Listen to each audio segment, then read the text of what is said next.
welcome to our channel. Today, we're diving into the art of writing a compelling anti-hero for your novel. You know the type, the rogue with a heart of tarnished gold, the villain who makes you question everything you thought you knew about good and evil. Anti-heroes are the rebels of the literary world, challenging conventions and captivating readers with their complexity. They are deeply human, flawed, and contradictory, and that's what makes them so fascinating. Stay tuned as we break down the key elements that make an anti-hero unforgettable. We'll explore their motivations, their flaws, and the fine line they walk between darkness and redemption.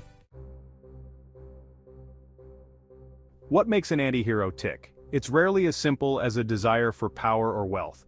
The most compelling anti-heroes are driven by complex, often morally ambiguous motivations. They have a reason, a history, a deep-seated hurt that drives them. Perhaps your anti-hero is fueled by a thirst for revenge or haunted by a past trauma. Or maybe they operate from a skewed moral compass, believing the ends justify the means. Take Shakespeare's Macbeth, for instance. Driven by ambition and prophecy, he commits heinous acts. That ambition becomes a corrupting force, twisting him into something monstrous. Damon from The Vampire Diaries is another great example. Rarely have we seen a character do such evil deeds, but his motivations and unyielding love for his brother Catherine and later Elena help to humanize him and inevitably make us root for his redemption arc. Make your anti-hero's motivations understandable even if their actions are not. Explore their past, unearth their wounds, and let those scars inform their choices. Give your readers a reason to keep turning the pages. Uncover the why behind the what. In those shadowed depths, you'll find the raw human elements that make your anti-hero unforgettable. Nobody's perfect. Not you, not me, and certainly not the anti-hero gracing the pages of your manuscript. In fact, flaws are what make anti-heroes so compelling. They are the cracks in the armor, the glimpses of vulnerability that make us relate to these characters even as they make questionable choices. Think about it. Would Hamlet be half as interesting if he wasn't so indecisive? Would Gatsby hold our attention if he wasn't so tragically clinging to the past? Their flaws are the threads that weave them into the tapestry of our empathy.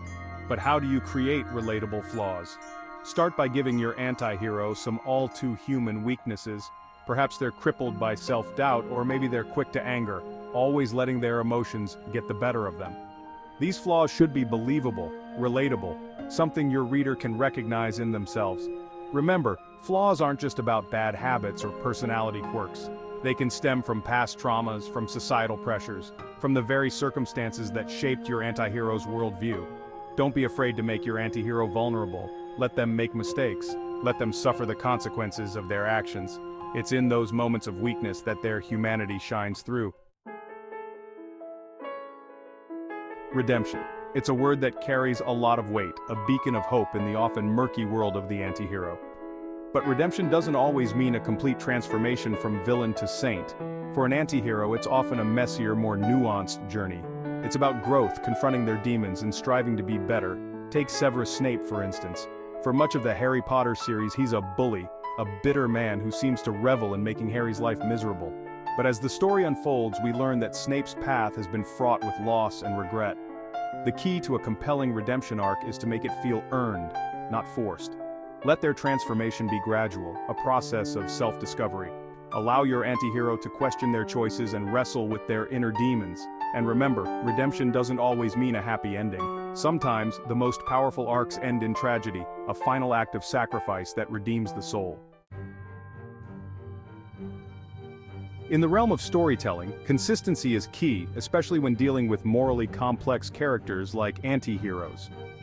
Your reader needs to believe in the authenticity of your anti-hero, and that means ensuring their actions and decisions align with their established personality and motivations. Think of it like a house of cards. Each card represents a choice, an action, a reaction of your anti-hero. If those cards aren't placed carefully, if they don't support each other, the entire structure collapses.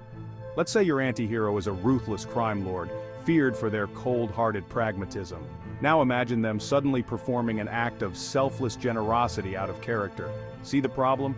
The reader feels cheated, like they've been pulled out of the story by a jarring inconsistency. Remember, consistency doesn't mean predictability. Your anti-hero can still surprise the reader, but those surprises should feel organic, an evolution of their character rather than a random deviation. A good way to maintain consistency is to constantly revisit your anti-hero's motivations. Why did they make that choice? How does this action align with their worldview, their past experiences, their ultimate goals? Think of their personality as a compass, guiding their every move. Even when they make unexpected choices, those choices should still point true north, aligning with the core of who they are. Let's be honest, the world isn't black and white. It's a swirling, messy tapestry of grays. And that's where anti-heroes thrive.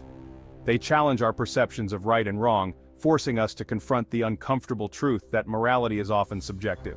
Think about it. What one person considers an act of heroism, another might deem reckless or even villainous. It all depends on perspective, on context, on the often blurred lines between good intentions and questionable actions. This is where your anti-hero comes in, a walking, talking embodiment of moral ambiguity.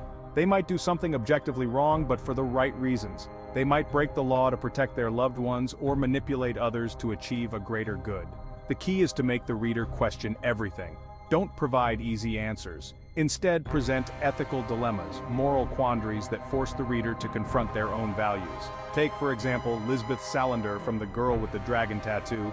She's a vigilante hacker, operating outside the law, using her skills to bring down abusers and corrupt individuals. Her methods are often brutal, illegal even, yet we find ourselves rooting for her, questioning whether the ends justify the means.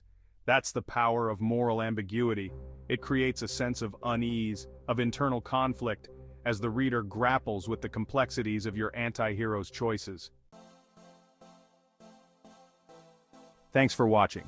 If you found these tips helpful, don't forget to like and hit the subscribe icon for more writing tips, hints, and strategies to help you on your writing journey.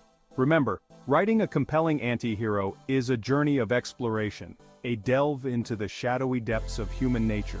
Embrace the complexities, the contradictions, the flawed brilliance that makes these characters so unforgettable. And don't be afraid to challenge your readers, to make them question everything they thought they knew about good and evil. Leave a comment below with your favorite anti-hero from literature or film. We'd love to hear your thoughts. Until next time, happy writing.